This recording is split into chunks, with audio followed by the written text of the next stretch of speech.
Hello, everyone, and welcome to the Town of Ajax's virtual town hall meeting. We are live this evening with your mayor, Steve Parrish. In addition, we're joined by thousands of residents from across Ajax listening in.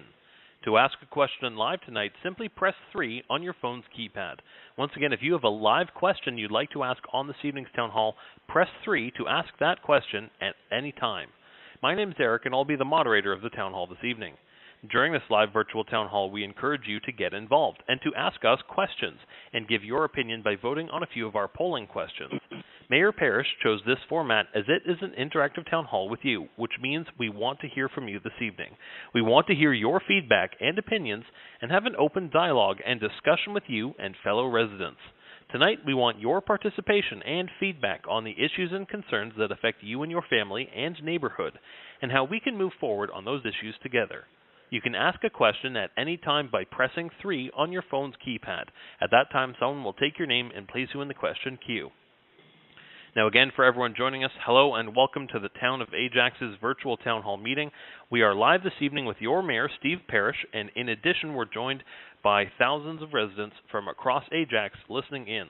We want to remind everyone joining us that you have a chance to ask a live question at any time by pressing 3 on your phone's keypad. Someone will take your name and place you in the question queue. We'll also be doing a series of polling questions this evening. You'll have a chance to vote live on those questions once they come up. Now, at this time, I'm going to introduce Steve Parrish so we can open up the town hall and start taking questions. Mayor Parrish, welcome. It's great to join you for another town hall. We're almost at the end of 2016, and Council has addressed a number of important issues this year, while also preparing to work and review a number of others as we approach the second half of the 4-year mandate. I know this evening you want to hear from residents and get their feedback and concerns on the issues that are important to them and their fellow families, and at the moment it seems quite a number of people are joining us throughout Ajax. Mayor Parrish, please go ahead. Good evening, Ajax. This is Mayor Steve Parrish. On behalf of Ajax Council, thank you for participating in tonight's live virtual town hall. I'm looking forward to hearing from you and answering your questions. Before we get started, I wanted to take this opportunity to update you on the 2015 to 2018 Community Action Plan.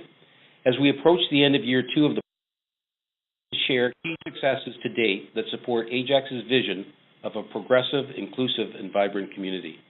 The revitalization of downtown Ajax is taking shape with 2 major forward-thinking urban developments underway. I am pleased to announce that the vision at Pat Bailey Square development has reached a pivotal milestone with the start of a second building. This building is vital to the construction of the highly anticipated Pat Bailey Square. Phase 1 of Central Park Ajax, to be located at the Ajax Plaza, has sold out. With such a high demand, the developers have applied to add additional units to Phase 1. Site plans are expected to be presented to Council in the spring of 2017. Recognizing diversity as one of our greatest strengths, the town hosted Durham Region's first Diversity and Inclusion Conference this past October. The town continues to support an inclusive community through the highly popular Impact Ajax program, providing $145,000 in support of 40 community organizations, neighborhood events, projects, and initiatives since 2013. Moving into 2017, the town will be undertaking a ward boundary review as Ajax has an additional regional councillor in time for the 2018 municipal election.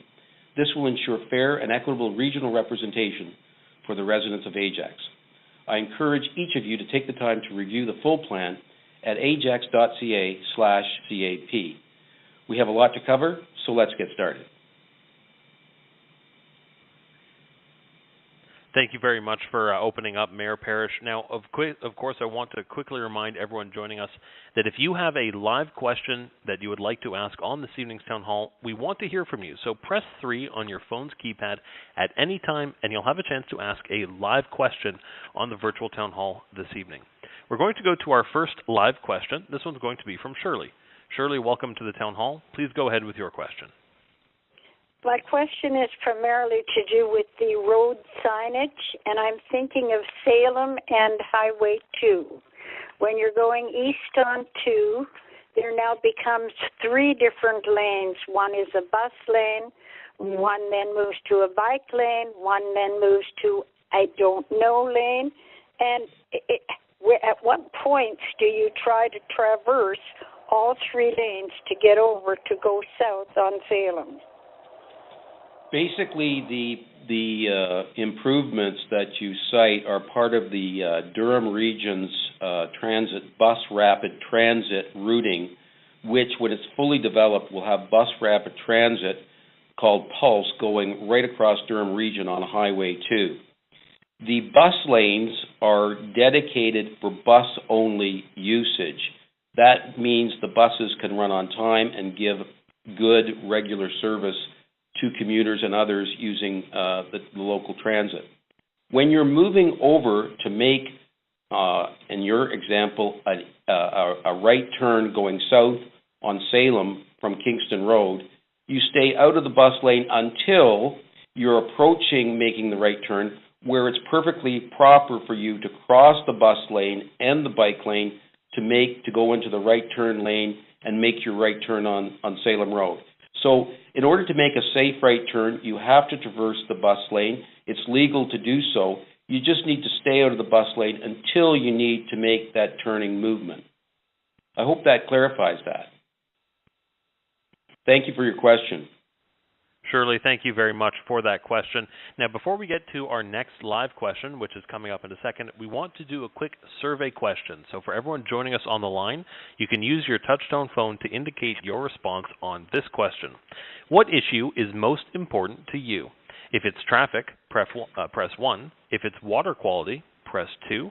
For downtown revitalization, press 3. For job creation, press 4. And if it's another issue, press 5. So again, what issue is most important to you? For traffic, press 1. For water quality, press 2. For downtown revitalization, press 3. For job creation, press 4. For other, press 5. We're now going to go to another live question from Solomon. Solomon, welcome. Please go ahead. Yeah, I got a question about the 401, everybody cutting off from the King Crescent to Heatherwood Road, which was extremely the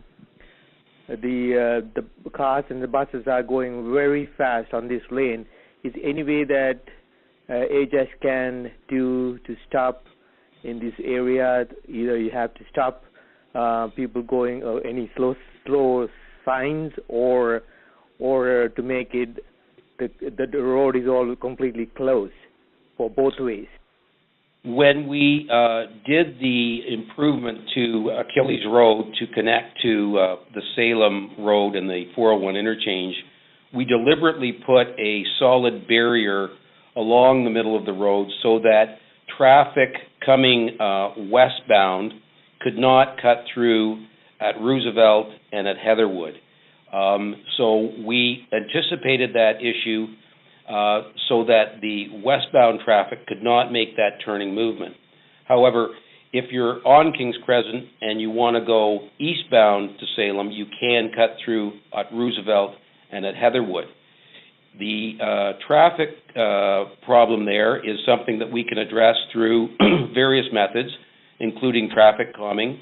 I have not heard that concern expressed as to excessive traffic there. We get a number of complaints right throughout the town about excessive traffic on smaller residential roads. But I'll note that concern, and we can see if we can take some specific efforts to address that cut-through problem. Thank you very much for your question. Solomon, thank you very much for your question. We're going to go to another live question, but again, everyone joining us, we do want to hear from you this evening. Press 3 on your phone's keypad at any time, and you'll have a chance to ask a live question. We're going now to Pauline. Pauline, welcome. You're joining us live. Hi. I'd like to talk about the recent MPAC assessment that we got. And our home was assessed at a significantly higher rate than had previously been the case. And based on the current mill rate, that could see a massive jump in an already $6,700 a year tax bill. I'm not seeing the benefit of what I'm getting in terms of my taxes. There's a paucity of services, and I'm looking at what the GTA and the 416 are paying and what the 905. Do I need to be pulling up stakes and moving out of Ajax? Because at this particular level, there's no way that this is sustainable. Well, you've asked a couple of questions. Let me see if I can address them separately. On your MPAC assessment notice, that covers the next 4 years, you're right. The assessments have gone up dramatically. That has affected everyone throughout the region and throughout Ajax. But you cannot assume that because your assessment has gone up by, for example, 25%, that your taxes will go up by 25%. What it does mean is that if your assessment goes up more than the average, it will have the impact of increasing your taxes. If it goes up less than the average, it will have the impact of decreasing the assessment base of your taxes. So don't read that as necessarily saying a huge tax increase. But the reality is that our analysis shows that because of the dramatic increase in residential assessments, it will shift the tax burden more onto residential from industrial commercial, and there will be an assessment-based property tax increase, very likely for most people region-wide, 905-wide, when the tax bills come out next year. In terms of the comparison between our taxes and the City of Toronto's, the City of Toronto has for decades subsidized its residential taxpayer by putting it on the industrial commercial sector in Toronto, which is huge. People always come up to me and say, I know somebody in Toronto who's got a $2 million home and I have a $700,000 home and they pay the same or less taxes than me. The reason for that is that Toronto's taxpayers are heavily subsidized and are paying less than they should compared to the 905. That's the reality, and you know, whether you decide to move is something that you'll have to say. Certainly the level of services in the GTA in terms of transit and many other services are higher in Toronto. The problem with moving Toronto, of course, is the home that you enjoy now, and I don't know how big that is, but you and I both know that that home transported to somewhere in Toronto will be several times as much as it cost you and is worth today here in Ajax. I hope that reviews and deals with some of those questions. And thank you very much for your call. Pauline, thank you again for that question. Now, we're still having new people join us, and I want to welcome them to the Town of Ajax's virtual town hall meeting. We're live this evening with your Mayor, Steve Parrish, and we're also joined by thousands of residents from across Ajax listening in. For everyone joining us, if you have a live question, you can ask it at any time by pressing 3 on your phone's keypad. Someone will take your name and place you in the question queue. We are now going to go to another live question from Ambreen. Ambreen, welcome to the Town Hall. You're joining us live. Please go ahead. Thank you so much. Good evening. So thank you for taking this question. I have a job creation question.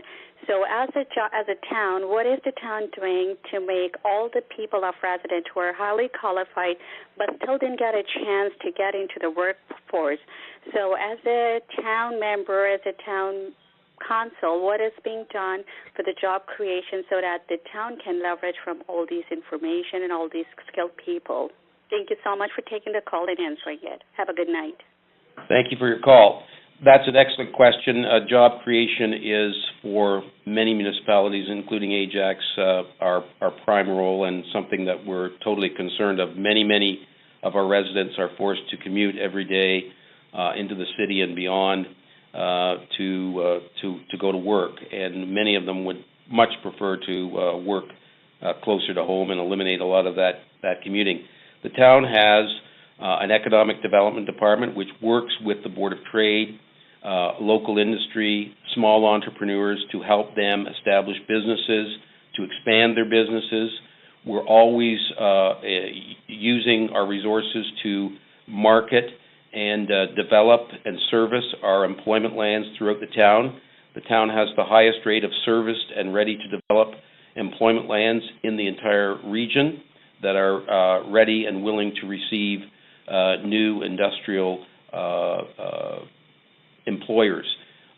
We are very focused on the redevelopment of our downtown because we think that the downtown redevelopment will have the direct impact of bringing new jobs, good jobs to the town of Ajax.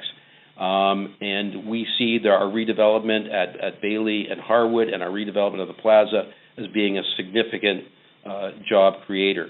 So these are some of the things that we're doing. and we're always focused on what we can do with small entrepreneurs, small and medium-sized businesses, to keep them and keep them growing and to bring new employers into the town. And Breen, thank you very much for that question. We're going to do another quick survey question. So for everyone joining us on the town hall, you can use your touchtone phone to indicate your response. What town initiatives were you engaged the most in 2016? For fair representation on regional council, press 1. For adding Carruthers Creek waters into the Greenbelt, press 2. For Up Next Ajax Youth Employment Program, press 3. For Diversity and Community Engagement Plan Phase 2, press 4. For Downtown Revitalization, press 5. For Other, press 6. And for all of the above, press 7. So what town initiatives were you engaged the most in 2016? For fair representation on regional council, press 1. For adding Carruthers Creek headwaters into the Greenbelt, press 2. For Up Next Ajax Youth Employment Program, press 3. For Diversity and Community Engagement Plan Phase 2, press 4. And for Downtown Revitalization, press 5. For Other, press 6. And for all of the above, press 7. We now have another live question. This will be from Paul. Paul, welcome to the Town Hall. Please go ahead. Oh, good evening, Mayor Parrish and Council. I appreciate you taking my call. Yes, you called me, and I did pick up the phone, and I'm very interested. So my question is this. Our concern right now, I've lived in Ajax with our family for 20 years. There is a chance of the Durham Live Casino going in Pickering. That would probably mean, in my estimation, Ajax Downs closes down. I'm not a gambler, and I still promote the idea of a casino. We took that referendum, I think, in 1996 or 97. If Ajax were to lose Ajax Downs, how would that impact our property taxes? The question is, I don't want to be rude, but quite honestly, I haven't seen any reduction in property taxes because of Ajax hosting a casino. But I would not like to have Ajax lose the revenue that a casino generates. Thank you very much for my question. Thank you for that. That's a very important question, and of course the whole issue of the casino and its future is up in the air right now. The government is changing to direct operation of the slot facilities to privatization, turning it over to private sector operators. They've gone out with a request for proposals, and that should be dealt with in 2017. The rule is that there will only be one facility in each region. Our region consists of Pickering, Ajax, and Whitby. Pickering has put forward the Durham Live site for replacement. If it goes there, it means that the slot and casino facility in Ajax would close down. I think that our site is the best site by far. It's shown to be a very good site, a very profitable site, and I'm very optimistic that the casino will continue to be in Ajax and provide the revenue it provides. Now, it would have certainly a very dramatic negative impact on Ajax if we were to lose the facility, both in terms of jobs that it creates, but also in terms of the revenue that comes to the municipality. Ajax has been very prudent with respect to the revenue it receives from the slots. All of the money from slots goes into reserves for infrastructure, for a new fire hall, for a new operations center, for a new recreation complex, for roads, for all the facilities that we provide. And in doing that, it has directly and indirectly eliminated property tax increases that would have happened if that revenue wasn't here. If that revenue wasn't here, all those facilities would have had to be paid out of tax revenue directly or through the cost of servicing debt for the debentures to provide those things. So although you might not think you've seen it having an impact on your tax bill, I can assure you that it has.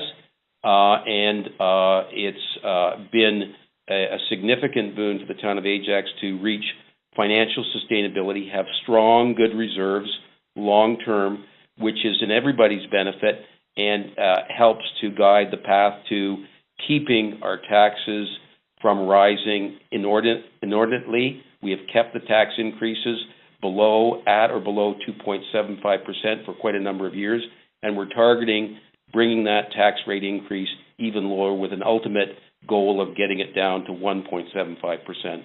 But your question is very timely, and thank you very much for it. Paul, thank you very much for that question. We're going to go to another live question. Before we do, I want to quickly remind everyone joining us live that if you'd like to ask a live question, you can do so at any time by pressing 3 on your phone's keypad. So once again, if you have a live question you'd like to ask this evening, simply press 3 and someone will take your name and place you in the question queue. We're going to go to our next live question from Isabella. Isabella, welcome. You're joining us live. Please go ahead. Thank you. I wanted to know what will happen to Harwood Road between Dreher and Kingston Road in light of the development of the new downtown. So in terms of bike lanes and all that. The Harwood north of Westney Dreher will continue to be a 4-lane, 2-lane in each direction road. The lane restrictions south of Westney Dreher were based on the fact that traffic volumes were significantly less once it was south of Westney Dreher, and also the concern of residents in the neighborhood of excessive speeding and dragging down that south strip of Harwood Avenue.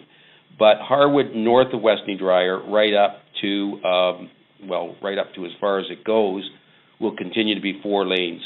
Any cycling facilities added on Harwood Avenue north of Westney Dreher will be off-road and will not affect the lanes on Harwood Avenue.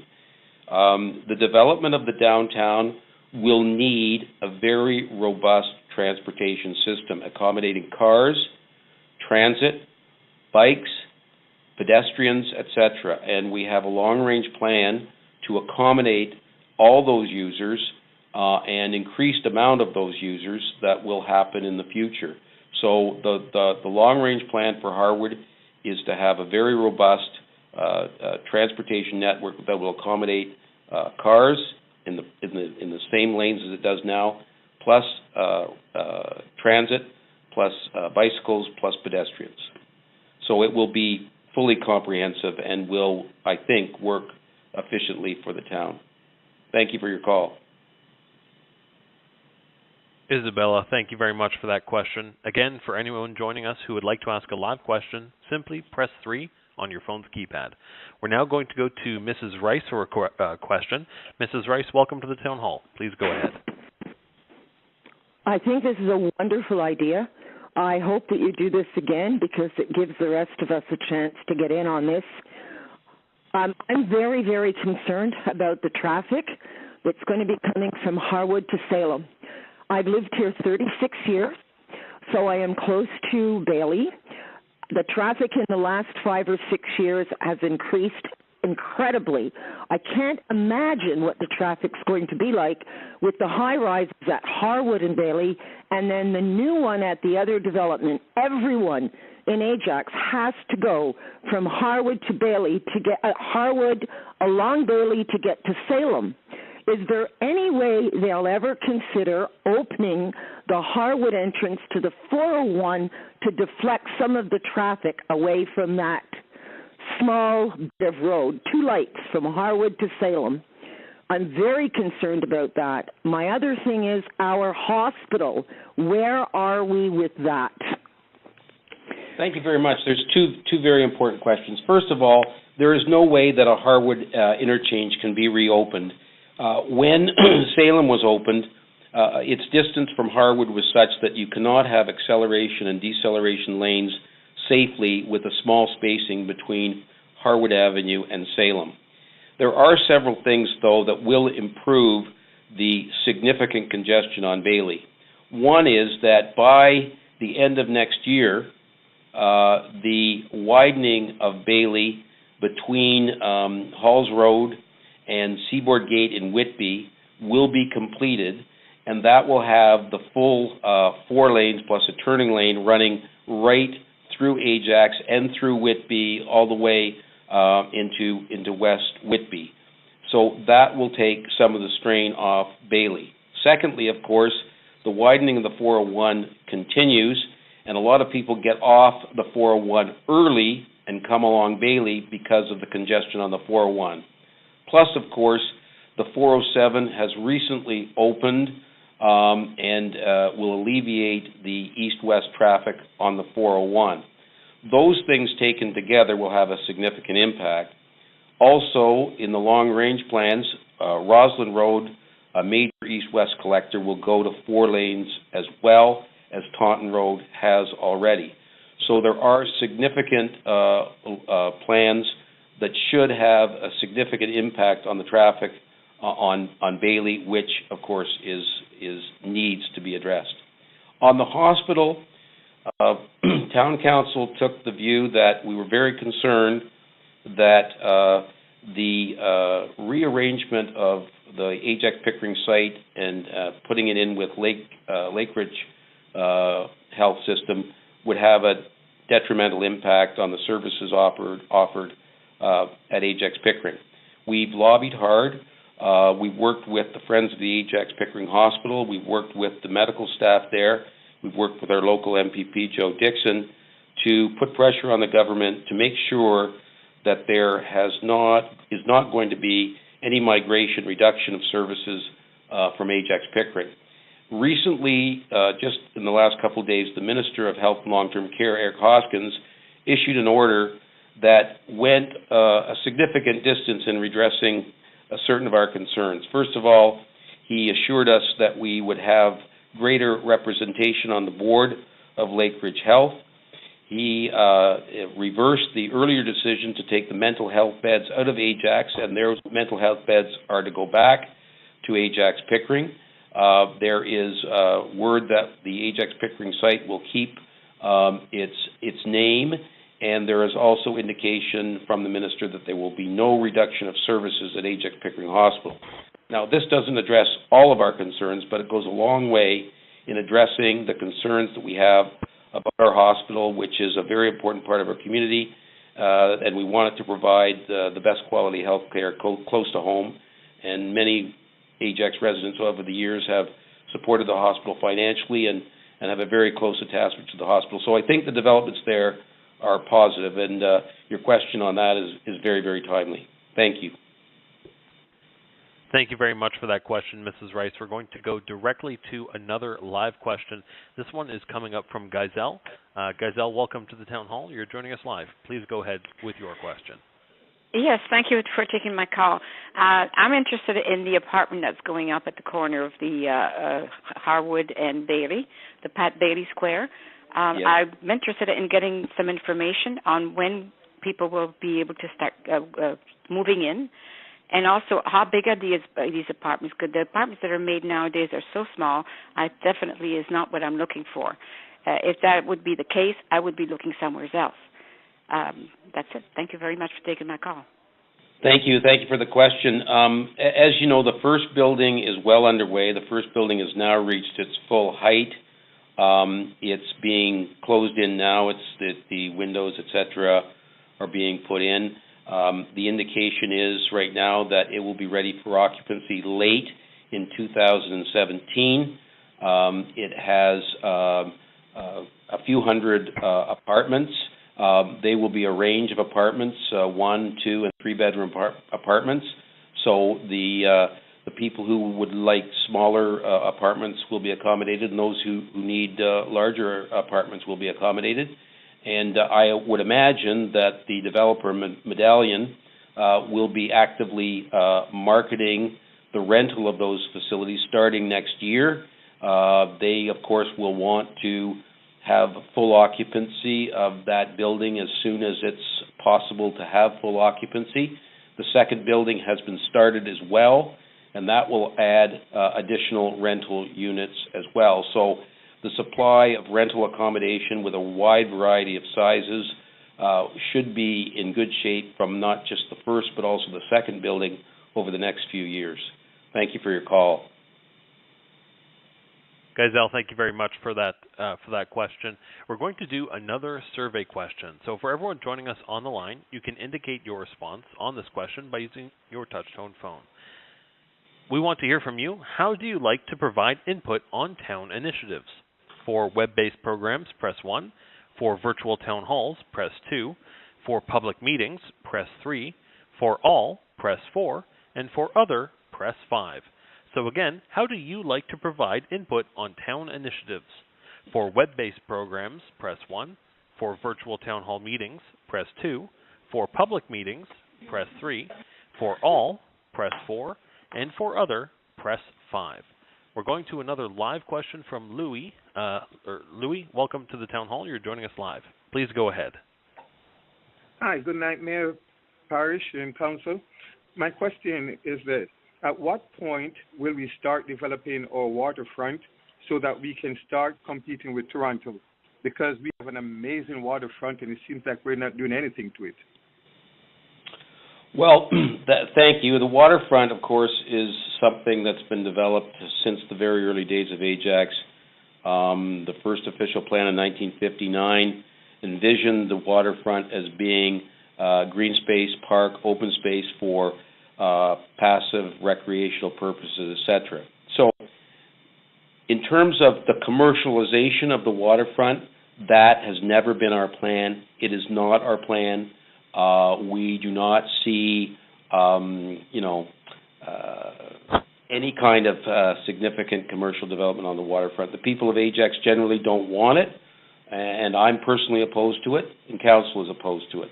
However, we are constantly improving the waterfront, making it more usable, putting washroom and other facilities there, the Rotary Park Pavilion, the Carruthers Marsh Pavilion, the washroom facilities, and the development at Veteran Point Gardens. We're planning on developing change facilities and a washroom at Paradise or Pickering Beach. So there's ongoing improvements of the waterfront all the time, but it's always in the context of being a place for everyone to use, to do all types of recreational activities, walk, cycle, rollerblade, jog, whatever, picnic, whatever they enjoy doing. But it's never been seen as something that will see active, intense commercial development. Thank you very much for your question. Louis, thank you very much for that question. For everyone joining us on the line, we want to remind you that if you have a live question you'd like to ask on the town hall this evening, please press 3 on your phone's keypad. We do want to hear from you. So again, if you have a live question at any time during the town hall, you can press 3 on your phone's keypad. Someone will take your name and place you in the question queue. Now we're going to go to Cindy for a live question. Cindy, welcome. Please go ahead. Hi, Cindy. Hi, I think that's me. I'm going to be quick because I'm just south of the towers that are going up. And my question is quickly kind of a two-part. On the one hand, you keep calling Ajax a town, and I'm confused because I've lived here 24 years. I fled Scarborough because of the building up. I see what's happening here just up the street from me. This is not a town. I've also heard it's like the equivalent of Nathan Phillips Square, which Bailey Square is going to be. Why is it called a town? Is it not becoming a city? Because I really have been here after 24 years. I got to flee again. I can't take the downtown core. There's road rage. There's population. There's land. It's like it's not a town. So are we turning it into a city like Nathan Phillips Square? Because then shouldn't it be called a city? I don't think it's a town anymore. Well, first of all, it's called a town simply because it was incorporated as a town. There's no magic to the name town or city. Ajax, in a lot of people's minds now, with a population of 125,000 people, is in fact a city. Ajax has a limited space. It's going to grow perhaps to a population ultimately of 135,000 people, maybe 140,000 people, and that's pretty well going to be the cap of its growth. It can't really accommodate any more. The type of development that's happening at Pat Bailey Square is the type of accommodation that some people need. Young people starting out, seniors need high-rise and rental accommodation. There's a demand for it, and we seek to supply housing needs for all people of all walks of life. Pat Bailey Square is nowhere near on the scale of Nathan Phillips Square. It can't be, it shouldn't be. It's a square that is designed to accommodate community events. It will have a a small reflecting pond that will be an outdoor skating rink in the winter. It will be of a size that can facilitate celebrations like Canada Day celebrations, etc. But it will not be the type of anywhere near the scale of what you see in downtown Toronto at Nathan Phillips Square. The reality is that growth in the GTA is a reality, and we're trying to do it as carefully as we can. We're trying always to keep the town feel of the town. We respect our existing neighborhoods. We try to provide good recreation for people, good recreational facilities, community events, and we try. And quite often people compliment myself and council on keeping the small town quality. Now, I know what you're talking about in terms of Scarborough. Scarborough went from a kind of small kind of place that has become a much larger place, busy, and some people just don't want that. But we're trying to accommodate growth and do it in as thoughtful and as planned and as careful a way as we can. Thank you. Cindy, thank you very much for that question. We're going to go to another question coming up right now. Quickly, for everyone joining us, press 3 on your phone's keypad to ask a question of your very own. We're going to go to Heather. Heather, welcome to the Town Hall. Please go ahead. Hi, Mayor Parrish. How are you doing today? I'm good. Good. How are you? Fine. It's Heather Robertson calling. And I'm wondering when the town is going to respond to Dave Ryan's and Pickering Council's little outing in foraging to get the Pickering Airport started again. As we are in Ward 1, we are going to be greatly affected. And so far, the town council is not says boo. What, Ajax Town Council? Ajax Town Council has taken a position with respect to the airport. Ajax has concerns with respect to the airport. Certain alignments of earlier plans have runway and flight lanes right over Ajax, which we're very concerned with. Gary Polonsky was hired by the previous federal government to do a report which hasn't been published yet. I met with Mr. Polonsky and I gave him my views and Ajax's views with respect to the airport.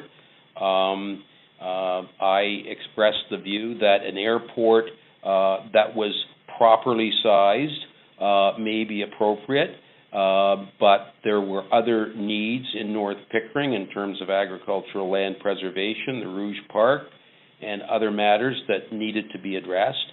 I think one of the problems with the airport is nobody's ever said what this airport supposedly would look like and whether there is a strong case for it being developed, which will be developed by the private sector.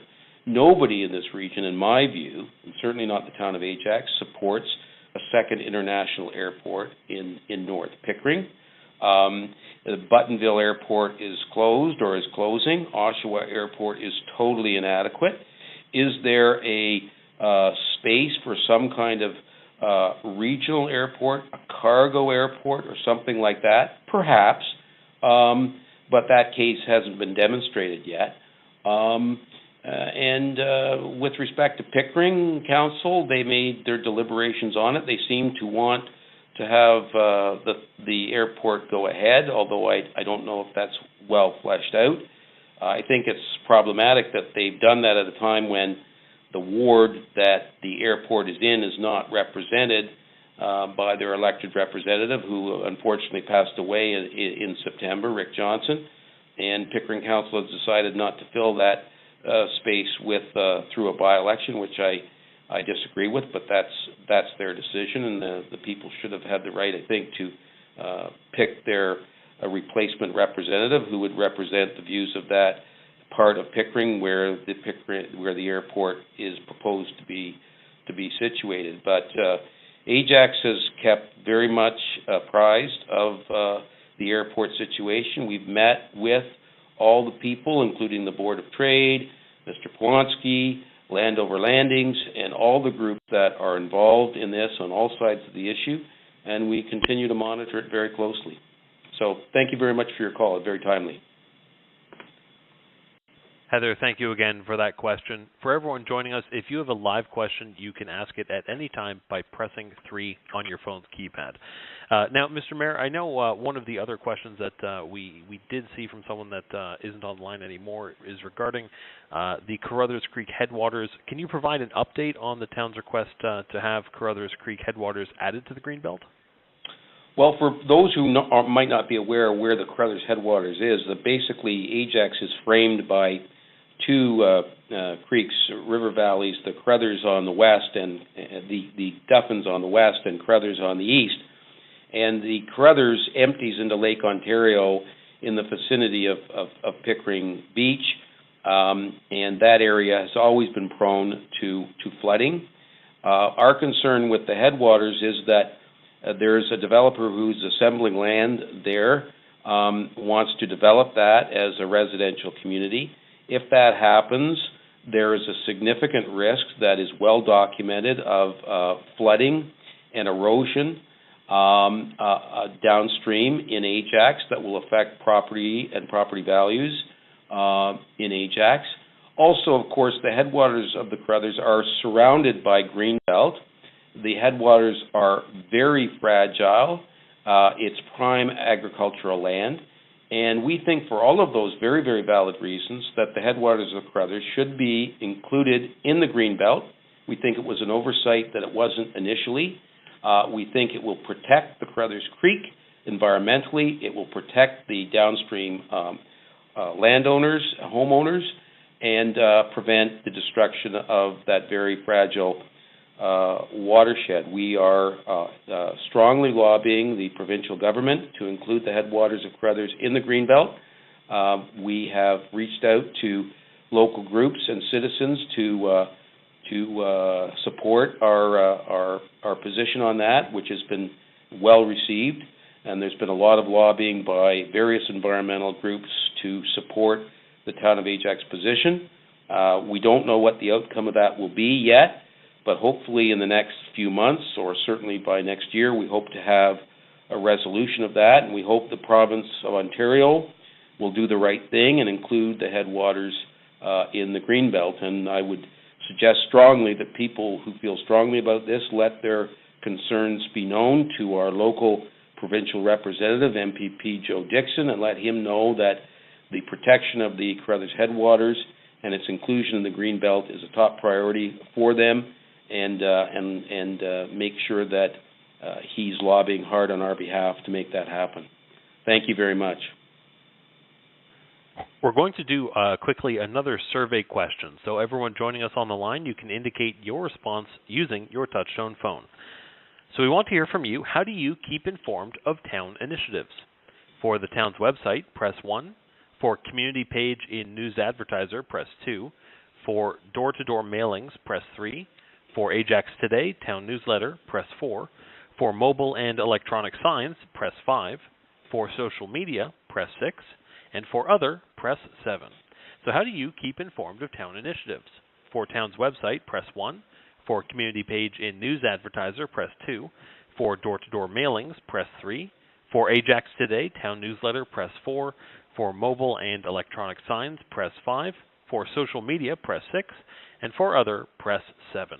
Now we're going to another live question from Madeline. Madeline, welcome to the Town Hall. You're joining us live on the line. Please go ahead. Hi, Madeline. Madeline, are you there? Okay, we'll try and get Madeline back in just a second. We do have another live question ready to go in the meanwhile. We're going to go to Murray, who has a live question. Murray, welcome to the Town Hall. Please go ahead. Thank you very much, Mr. Mayor. I was wondering about the old people home, for the age. There's a lot of them in Ajax Hospital that, they're waiting at home. So I was wondering what's going to happen. What happened with that? Thank you. Thank you. Well, first of all, we have a situation where Chartwell, the owner of Ballycliffe Lodge in Ajax, is planning on closing Ballycliffe to demolish it and rebuild it. We're very much opposed to that. Ajax Council has taken a strong position on that, as has Durham Regional Council. We feel that the redevelopment of Ballycliffe should be done in a phased way so that a new facility is built. The residents are transferred to the new facility before the existing facility is demolished. That is a feasible way to proceed. Apparently, Chartwell does not want to proceed that way and is seeking to relocate the residents in that facility to some unknown place while all this happens. Well, people in long-term home care facilities do not have that kind of time span or the ability to adapt to that kind of change. So we are lobbying very hard to have Chartwell do the right thing and do a phased development. Ballycliffe is old, it needs to be redeveloped, but it can be redeveloped in a phased way which is sensitive to the needs of the residents there. This is their home, and they can't just be evicted and put out. It has to be done properly and with a high degree of sensitivity. On the broader question of long-term care, long-term care is the looming tsunami that's facing all of us, not just in Ajax, but throughout the region, the GTA, and the whole country. And we need more and better long-term care, both for people being able to stay in their homes and proper facilities when they can no longer stay in their homes. Ajax has seen the recent development of several long-term care facilities. There's one under construction right now at Roslyn and Westney, and we encourage the development of those facilities in our community. But the fact is that there needs to be more attention to long-term care, primarily by our provincial government, which is primarily responsible for adequate provision of long-term care. Thank you very much for your question. Murray, thank you again for that question. For everyone joining us, if you have a live question you would like to ask on the town hall, you can ask it at any time by pressing 3 on your phone's keypad. We're going to go now to Lewis for a question. Lewis, welcome to the town hall. Please go ahead. Hi, Mayor Parrish. It's Louis again. Thank you for answering my question before. So I have a second question for you. At what point will we be able to use the Rotary Beach for swimming? Because I've just recognized the way it looks right now, it looks like a cliff, and it don't look like it's safe for anyone to use.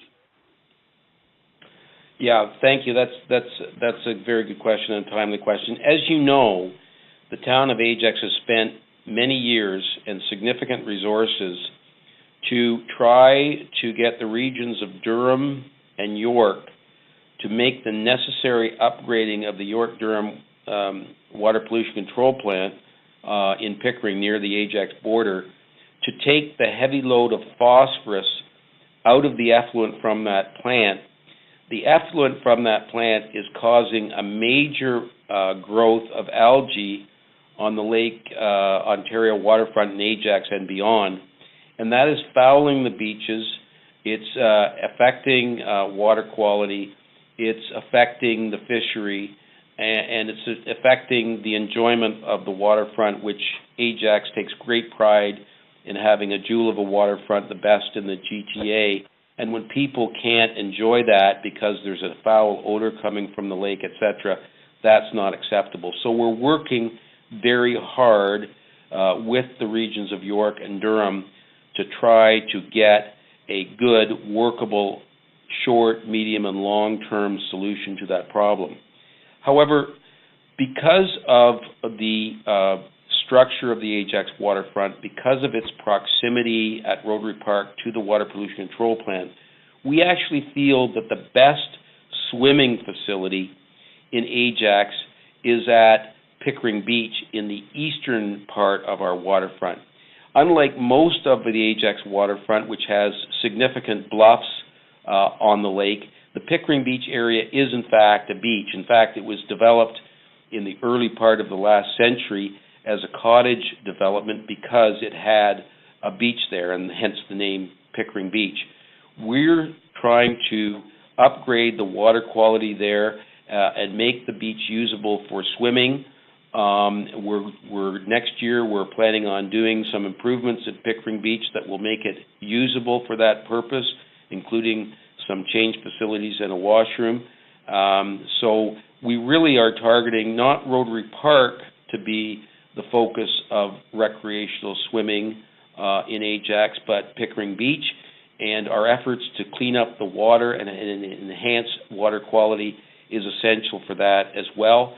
But that's where we're really aiming on having that recreational facility on our waterfront. Thank you very much for that question. Louis, thank you again for that question. We're going to go directly to another live question coming from Scott. Scott, welcome to the Town Hall. Please go ahead. Thank you, Mr. Mayor. My question was regarding the 401 and going over to Lake Ridge. We can get onto the 401, but getting off of it is obviously it doesn't look like that's going to be happening. That's one. And my second question is the 407. It looks like the 407 has been going through Pickering, but it actually skips Ajax and goes right over to Brock. Why wasn't there an exit put in for Salem to relieve a lot of that traffic off the 401 or the 407 there?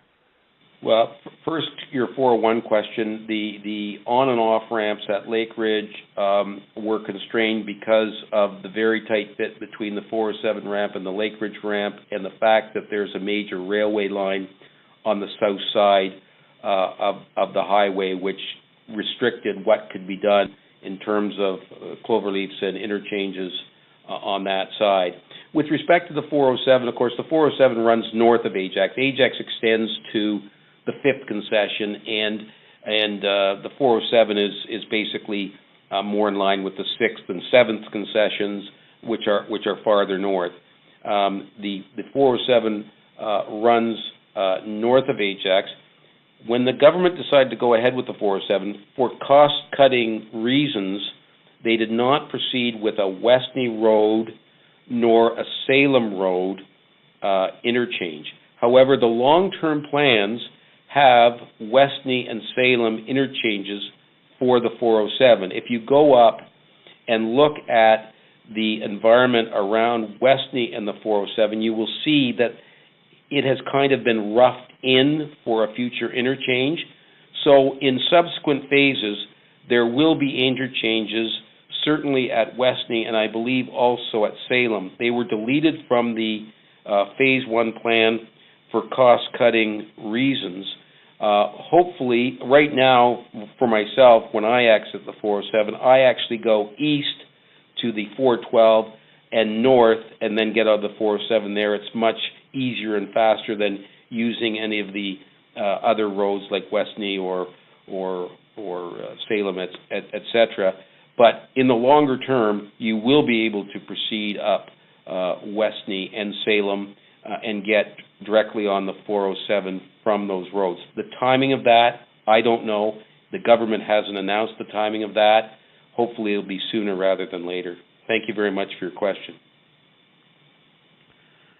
Scott, thank you very much for that question. For everyone joining us on the line, if you have a live question that you'd like to ask on this evening's Town Hall, you can do so at any time by pressing 3 on your phone's keypad. Once again, someone will take your name and place you in the question queue. We're going to go to Noelle for a question. Noelle, welcome to the Town Hall. Please go ahead. Hi, it's Noella. Anyways, I'm very interested in this. I went to a couple of public meetings about the development on Kings Crescent. And in that area are all the wartime houses, and opposite Kings Crescent, those people have lived there, some of them 40 years. And now somebody's bought that land where the school was, and I've been to these public meetings, and they were not, the ideas that they came forth with were not accepted by most of the people there, because they want these houses to fit in with the way the area has been since these homes were built after the war. Much to my surprise, we found out that the OMB, who I didn't even know who they were, have power and control over this. Whereas before we always said, why is the mayor and the council not doing something to stop this? And I shockingly found out that your hands are tied, that the OMB can override the decisions of the mayor and the council for what they believe is best for our town. They also can override what the public thinks is best for our area. Now, in the News Advertiser on November 10th, it was an article written up, and it ended with saying anyone wishing to provide comments and ideas on this OMB reform, which I'm sure everybody would like to do, but I don't really know where to go from here. And I've spoken to other people, and they don't really have a clue what to do with this information either. So we would love to help our mayor and our council take the power back so that you have more weight to make these decisions for our community, and you always include the public. So what can we do to help you, and how can we get more information out to the regular people to know to get on board with this? Because I'd really like people to step up now for this Kings Crescent development, because they're going to change that into condominiums with like 45 houses, no sidewalks, 4 cars parked there, and it's a private road, et cetera, and I just don't think it belongs in the wartime area. How can we help you? Thank you, Noella, for the question. It's very timely in two respects. First of all, OMB reform is something that we've been asking for many, many years. The Ontario Municipal Board, OMB, has the power right now to overturn decisions made by democratically elected councils with respect to the future development of their communities. They have powers that go far beyond what we think is necessary and appropriate. It's very appropriate for there to be an appeal right for aggrieved people. We have that in our court system, etc. And councils aren't always right and don't always do the right thing.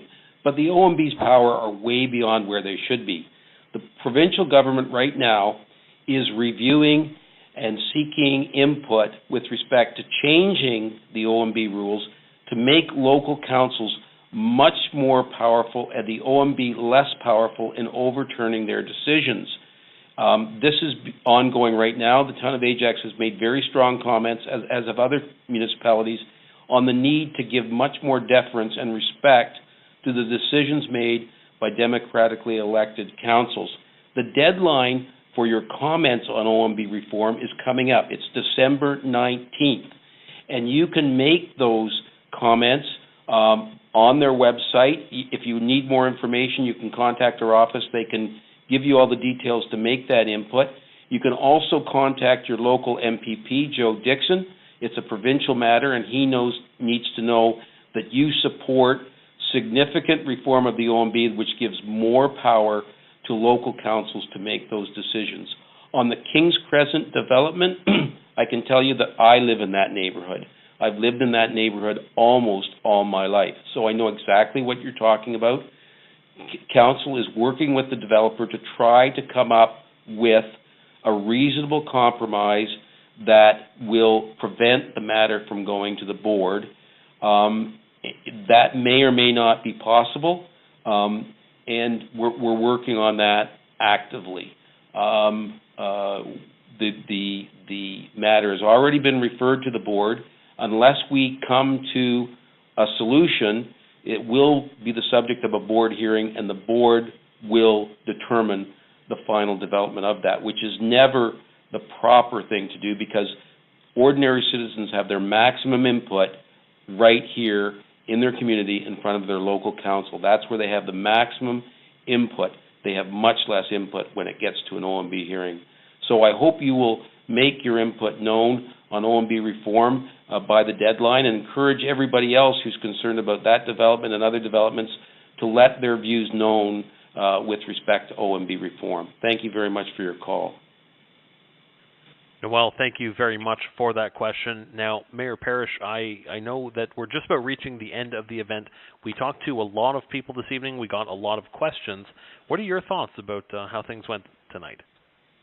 I thought they went very well. There was a wide variety of good questions on a lot of issues that are very much top of mind to a lot of people. You know, the downtown, the hospital, Ballycliffe, the long-term care facilities, Headwaters of Crothers, transportation, the 401, Bailey, 401 interchanges, a really good variety of a lot of questions that are on people's minds, if not every day, a lot because it affects their lives.